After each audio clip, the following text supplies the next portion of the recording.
Good morning, Peter Goertz. I'm a psychiatrist. The other day I was trying to get to work on time and my car wouldn't start, but I was able to flag down an alien spaceship and then get to work on time. So that is of course not serious, but there are some serious issues involved in this general topic. And you may be asking yourself, is Goertz now totally crazy? But judge for yourself. Let's look into this issue. So if you're a psychiatrist long enough, you're probably going to encounter some patients that talk about aliens, UFOs, experiences with one or both of them. And one thing to look at in general is, what is science? Science, in its essence, is keeping an open mind. So until something is proven or disproven, in my opinion, you do want to keep an open mind. And one example is the Earth used to be thought of as flat. So what the majority of people believe now may not actually be the case. So you want to enjoy this way of looking at things, if at all possible, and keep an open mind. So one patient that I've seen really made an impression on me. This was a person who did not volunteer any experiences with UFOs or aliens freely. It's just, as I was talking with her in some detail, then we talked about some issues in her past she had a lot of trouble with, and it seems like things started after an experience that she described as an experience with UFOs or with a UFO.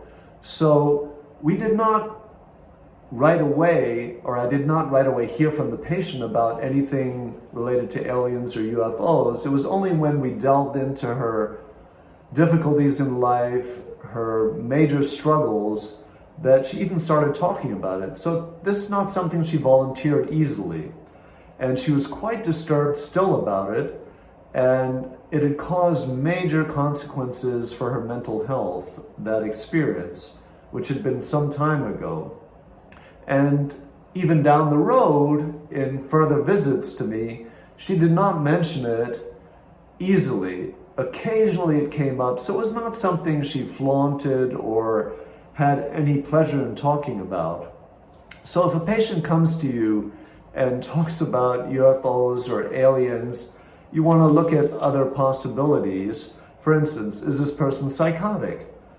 And is this person experiencing hallucinations due to substances like drugs, LSD, methamphetamine, or medications, steroids, for instance, potentially?